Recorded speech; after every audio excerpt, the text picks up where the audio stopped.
कह रहा हूं कि आलोक गुप्ता मानव शिक्षा सेवा संस्थान भ्रष्टाचारी है, डकैत है, लुटेरा है। मैं ये नहीं कह रहा हूं।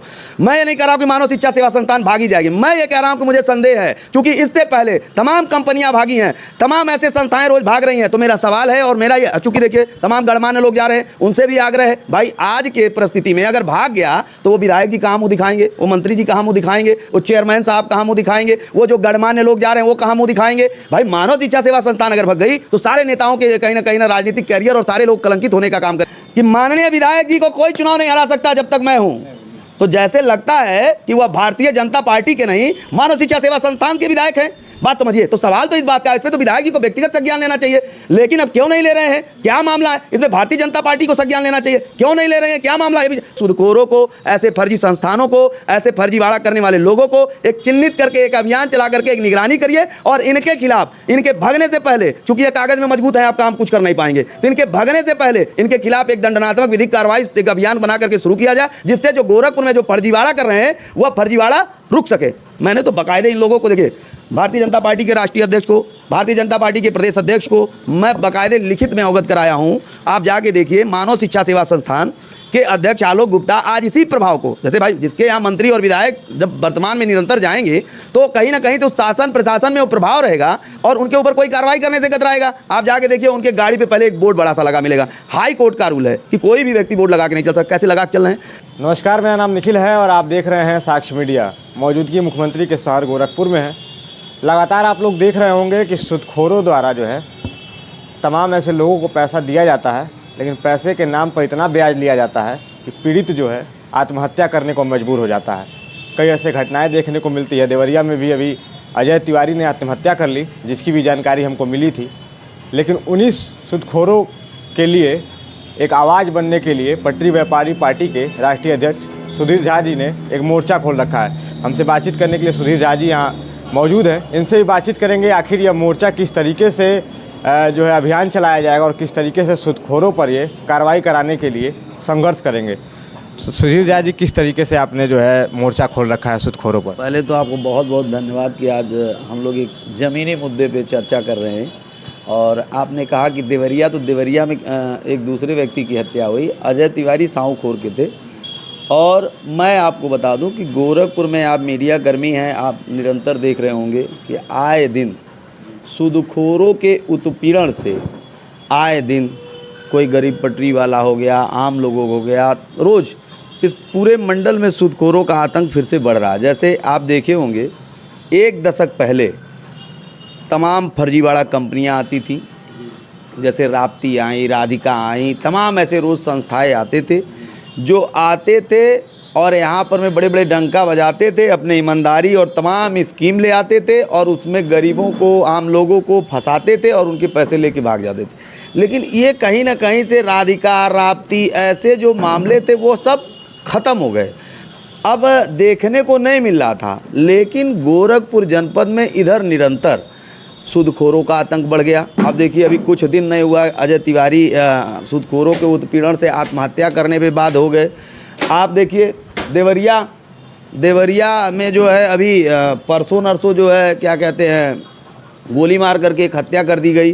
तो निरंतर सूदखोरों का आतंक बढ़ता चला जा रहा है। और अभी मैं इस संदर्भ में जिला अधिकारी महोदय को ज्ञापन भी दिया था और मैंने मांग भी किया था कि इस पे एक जो इस तरीके के लोग हैं उनको जो है चिन्हित किया जाए कि इसे उत्पीड़न होने से पहले ही उनके ऊपर कार्रवाई हो सके। अभी आप देखिए, बड़हलगंज में एक मानव शिक्षा सेवा संस्थान है, उसने गरीबों को, गरीब पटरी व्यवसायियों को, स्थानीय गरीबों को लगभग 20,000 30,000 खाता खोल दिया। अब वह 3 रुपये बचत के नाम पर में रोज़ उनसे पैसे जमा कर 6 साल में वह दूना करने की बात कर रहे हैं। तो मेरा मामला यह है कि ऐसे संस्थाएं जो इतनी बड़ी बड़ी डंका बजाती हैं, तो मैंने जिला प्रशासन आपके मीडिया के माध्यम से और इससे पहले भी मैंने मांग किया तमाम मीडिया के माध्यम से, माननीय मुख्यमंत्री जी से, यहाँ के जिला प्रशासन से और जो वर्तमान में जिम्मेदार लोग हैं सभी लोगों से मैं मांग करता हूँ। क्योंकि 2 चीज़ें हैं। पहला, संस्थाएँ जब आती हैं तो वो अपने एक योजनाबद्ध तरीके से आती हैं, उनके पेपर एक नंबर होते हैं। आज के डेट में जितने बेईमानी के काम हो रहे हैं वह पेपर में ईमानदारी के कर रहे हैं, कि जिससे जब वह भगती हैं कंपनियां तो पीड़ित के पास कोई साक्ष्य नहीं होता है, कोई वह कार्रवाई चाह करके भी नहीं कर पाता है। लास्ट स्थिति यही होती है कि वह दर दर भटकता है, या तो आत्महत्या करने पर बाध्य हो मजबूर होता है। तो मैं ये चाहता हूं कि एक अजय तिवारी हो गए जिनको मैंने देखा कि उनके उत्पीड़न से आत्महत्या, तो कोई और अजय तिवारी ना खोया जाए। हमारे समाज में जो ये लोग फिर से पसरने लगे हैं, इनको पहले कंट्रोल किया जाए।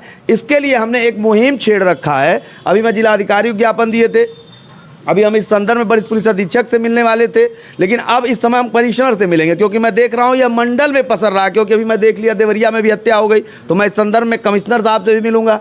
मैं निरंतर इस पर यह चाहता हूं, और आपके मीडिया के लोगों को भी और आम लोगों से भी आग्रह करना चाहता हूं कि ऐसे लोगों को समाज में चिन्हित करने का काम करें। अभी देखिए एक कंपनी थी यही गोरखपुर में, जो मुझे अभी ज्ञात हुआ, सुनील सिंह। इससे पहले अभी 2013 में जो है उन्होंने जीवन आनंद एक कंपनी बनाया, जीवन आनंद कंपनी बना करके करोड़ों रुपए ठगी करके चले गए। फिर 3-4 साल बाजार में नहीं दिखाई दिए। फिर इसके बाद आए मानव मुक्ति बनाए। तमाम ऐसे संस्थाएं बना करके आते हैं, ठगी करते हैं, चले जाते हैं। और सबसे बड़ी बात यह है कि वो पेपर में इतने मजबूत होते हैं, और उनको राजनीतिक, आपराधिक, तमाम ऐसे सड़क्षण इतने होते हैं कि चाह करके भी पीड़ित उनको बोल नहीं पाता है, और वह कॉलर टाइट करके फिर घूमने का काम इसी समाज में काम करते हैं। अब देखिए उन्होंने एक नई कंपनी, जो मुझे ज्ञात हुआ है कि सनड्राइव्स करके एक नई कंपनी उन्होंने बनाया है। समझे, सनड्रासिप करके जो है उन्होंने एक कंपनी कोई नई बनाई है। अब स्थिति है उनकी, एक वीडियो आप देख लीजिए जो मैं आपको दिखाऊं। अब वह फिर वहाँ उन्होंने शुरू कर दिया है कि मैं क्या कहते हैं, मेरी कंपनी का उन्होंने अपना वो शुरू कर दिया है कि अब डायरेक्टर चेंज कर रहे हैं, और वह मुझे लगता है कि वह कंपनी पुनः भागने की स्थिति में है। अब अगर यही रहा, आप उनकी मैं आपको बयान सुना दूं। ये देखिए एक रिकॉर्ड हमें एक पीड़ित ने भेजा है कि ये भी जो है स्थिति वही हो गई है। कंपनी की स्थिति ये बयान देना शुरू कर दिए हैं, कंपनी की स्थिति है और ये है। अब ये देखिए ये जो है, अब ये पुनः एक कंपनी बना करके, जो मुझे ज्ञात हुआ है, इस कंपनी में करोड़ों रुपया, यहाँ तक कि अनैतिक रुपए भी लगाए गए हैं, जो मुझे ज्ञात हुआ है। जांच की विषय है। मैं शासन प्रशासन से और साइबर क्राइम से मैं मांग करता हूं कि ऐसे लोगों को आप चिन्हित करें, और मैं यहाँ के शासन प्रशासन से आग्रह करता हूं कि पूरे जनपद में चौकी इंचार्ज, थाना अध्यक्षों को निर्देशित किया जाए कि ऐसे संस्थाओं जो चलाने वाले लोग हैं, जो आते हैं, फर्जीवाड़ा करते हैं, भागते हैं, फिर समाज में आ जाते हैं, और चूँकि उनके राजनीतिक और आपराधिक तमाम ऐसे सड़क्षण होते हैं उनके खिलाफ, और पेपर में तो आप उनसे लड़ ही नहीं सकते हैं। पीड़ित चाह करके भी उनके ऊपर कोई कार्रवाई नहीं कर पाता है। तो वो पेपर में दिखाते हैं कि मैं भला काम कर रहा हूं, लेकिन काम उनके सारे लालची और लुभावने होते हैं, और उसमें फंसा के लोगों के साथ ठगी करते हैं। अब आप समझिए, मैं मानव शिक्षा सेवा संस्थान पर मैंने एक सवाल कर दिया, ये जाँच की मांग कर दी। जब मैंने जाँच की मांग किया तो इतनी दिक्कत हो गई, मैं आपको बता दूँ कि सभी लोग, आप हमको ये बताइए, अगर मैं मानव शिक्षा सेवा संस्थान पे आप देखेंगे, विधायक जी जा रहे हैं, मंत्री जी जा रहे हैं, तमाम गणमान्य लोग जा रहे हैं, और तमाम उसके एजेंट जो उसमें काम करने वाले भी हैं, तो एजेंट भी उसके कहीं ना कहीं तमाम लोग काम कर रहे हैं। आप हमको ये बताइए कि अगर मानव शिक्षा सेवा संस्थान और उसके संबंधित उनके जितने भी संस्थाएं और जो चला रहे हैं आलोक गुप्ता, अगर सारे संस्थाओं के, क्योंकि देखिए हाथी के दांत दिखाने के कुछ और हैं, खाने के अंदर कुछ और हैं, तो मानव शिक्षा सेवा संस्थान एक संस्थान नहीं है, उसके पीछे और 4-5 संस्थान बनाए। मैं ये चाहता हूं कि सारे संस्थानों की जांच हो, और जांच होने के बाद ये स्पष्ट हो जाए कि मानव शिक्षा सेवा संस्थान जो गरीब पटरी व्यवसायियों का, जो वहाँ आम गरीबों का जो पैसा जमा की है, वो 6 साल में दूना देने की स्थिति में है। पहला चीज़। दूसरी चीज़, वह जैसे कहा जाता है कि वो सामाजिक कार्य कर रहे हैं, तमाम शादियां करते हैं, तो मैं तो उनको स्वागत और धन्यवाद देता हूं। और मैंने तमाम मीडिया पे कहा, और आपके भी चैनल पे मैं कह रहा हूं कि अगर आलोक गुप्ता या मानव शिक्षा सेवा संस्थान पे, ये मेरा सिर्फ एक संदेह है, मैं नहीं कह रहा हूं कि आलोक गुप्ता मानव शिक्षा सेवा संस्थान भ्रष्टाचारी है, डकैत है, लुटेरा है, मैं ये नहीं कह रहा हूं। मैं ये नहीं कह रहा हूं कि मानव शिक्षा सेवा संस्थान भागी जाएगी। मैं ये कह रहा हूं कि मुझे संदेह है, क्योंकि इससे पहले तमाम कंपनियां भागी हैं। तमाम ऐसे संस्थाएं रोज भाग रही हैं। तो मेरा सवाल है, और मेरा ये, चूंकि देखिए तमाम गणमान्य लोग जा रहे हैं, उनसे भी आग्रह है, भाई आज के परिस्थिति में अगर भाग गया तो वो विधायक जी कहाँ मुँह दिखाएंगे, वो मंत्री जी कहाँ मुँह दिखाएंगे, वो चेयरमैन साहब कहाँ मुँह दिखाएंगे, वो जो गणमान्य लोग जा रहे हैं वो कहाँ मुँह दिखाएंगे। भाई मानव शिक्षा सेवा संस्थान अगर भग गई तो सारे नेताओं के कहीं ना राजनीतिक कैरियर और सारे लोग कलंकित होने का काम करेंगे। तो मेरा ये मांग है कि वह जांच हो जाए, शासन प्रशासन से जांच करा के स्पष्ट हो जाए कि मानव शिक्षा सेवा संस्थान सही है। मैं खुद जाकर के आलोक गुप्ता को माला पहनाऊंगा और मैं धन्यवाद दूंगा कि आप बहुत अच्छा काम कर रहे हैं। लेकिन सवाल इस बात का होता है कि जब डाकघर, बैंक 9 से 11 साल में पैसा दूना करती है तो मानव शिक्षा सेवा संस्थान कैसे दूना कर रही है, हमारा सवाल है। तो मैं आपके मीडिया के माध्यम से, आदरणीय मुख्यमंत्री जी से, यहाँ के जिला प्रशासन से मैं फिर पुनः मांग करता हूँ कि मानव शिक्षा सेवा संस्थान की एक जांच हो जाए, दूध का दूध पानी का पानी हो जाए, और उन विधायक जी से भी, मंत्री जी से भी, और उनके सभी जो एजेंट हैं उन लोगों से भी मैं मांग करता हूँ कि इसकी जांच करा के आप लोग भी साफ साफ देख लीजिए कि अगर मानव शिक्षा सेवा संस्थान सही है, 6 साल में वो पैसा दूना कर सकती है, सारे नेक कार्य कर रही है, उसके पास जो इतने धन और इतने ये देख रहे हैं सब ये अनैतिक धन नहीं है। आप जाएंगे तो उनके वीडियो देखेंगे तो वो खुद कहते हैं कि मैं इससे पहले पटरी व्यवसाय था। बहुत अच्छा लगा मुझे, बहुत अच्छा ये लगा कि वह पटरी व्यवसाय थे, वहीं बड़हलगंज में ठेला लगाते थे और आज एक नए काम कर रहे हैं, तो मुझे अच्छा लगा। लेकिन जो मुझे संदेह हुआ, जो मुझे देखा, क्योंकि सवाल यहाँ आता है, सिर्फ एक ही सवाल है मेरा कि तमाम संस्थाएं भगी हैं और बैंक 9 से 11 साल में दूना कर रहा है। वह दूना देने की बात, ये किस तरीके से 6 वर्ष में दूना देंगे, ये बस इतने ही सवाल है हमारी। और मेरा ये सवाल है कि बस मानव शिक्षा सेवा संस्थान, उसके संबंधित उनके जितने भी सेवा संस्थान हैं सभी का जांच हो जाए, जांच होकर के स्वच्छ हो जाए कि यह पूरा स्वच्छ है। आप जाके देखिए मानव शिक्षा संस्थान की एक बताइए, रोकेंगे आपको। ऐसे मानव शिक्षा सेवा संस्थान की आप बात कर रहे हैं, लगातार हम लोग देखते हैं कि सामाजिक कार्यों में वो आगे बढ़कर आते हैं। आपने भी उसकी चर्चा की है, वो खुद जिला पंचायत सदस्य हैं, उसके प्रबंधक, और लगातार उनके प्लेटफॉर्म पर विधायक भी आते हैं, मंत्री भी आते हैं। लेकिन एक संदेह आपको है, क्या लगता है कि इसकी आपका संदेश क्या विधायक मंत्रियों को दिमाग में नहीं आता है कि क्या इसकी जांच करानी चाहिए? मैं तो वही कर रहा हूँ, यह कमौत विधायक जी और मंत्री जी करना चाहिए कि मानव शिक्षा सेवा संस्थान पे जा रहे हैं, कल को ये संस्था भग जाए तो मैं कहाँ मुँह दिखाऊंगा। और सत्यता ये भी है, जैसे आपने आज कहा ना, होता क्या है जब कोई संस्था मजबूती से दिखती है। जैसे आप देखिए, मैं मानव शिक्षा सेवा संस्थान के अध्यक्ष आलोक गुप्ता का एक इंटरव्यू सुन रहा था और उस इंटरव्यू में यह तेवर था कि माननीय विधायक जी को कोई चुनाव नहीं हरा सकता जब तक मैं हूं। तो जैसे लगता है कि वह भारतीय जनता पार्टी के नहीं, मानव शिक्षा सेवा संस्थान के विधायक हैं। बात समझिए। तो सवाल तो इस बात का, इस पर तो विधायक जी को व्यक्तिगत संज्ञान लेना चाहिए, लेकिन अब क्यों नहीं ले रहे हैं, क्या मामला है? इसमें भारतीय जनता पार्टी को संज्ञान लेना चाहिए, क्यों नहीं ले रहे हैं, क्या मामला है? मैंने तो बाकायदे इन लोगों को, देखिए, भारतीय जनता पार्टी के राष्ट्रीय अध्यक्ष को, भारतीय जनता पार्टी के प्रदेश अध्यक्ष को मैं बाकायदे लिखित में अवगत कराया हूँ। आप जाके देखिए, मानव शिक्षा सेवा संस्थान के अध्यक्ष आलोक गुप्ता आज इसी प्रभाव को, जैसे भाई जिसके यहाँ मंत्री और विधायक जब वर्तमान में निरंतर जाएंगे तो कहीं ना कहीं तो शासन प्रशासन में वो प्रभाव रहेगा और उनके ऊपर कोई कार्रवाई करने से कतराएगा। आप जाके देखिए, उनके गाड़ी पे पहले एक बोर्ड बड़ा सा लगा मिलेगा। हाई कोर्ट का रूल है कि कोई भी व्यक्ति बोर्ड लगा के नहीं चल सकता। कैसे लगा के चल रहे हैं?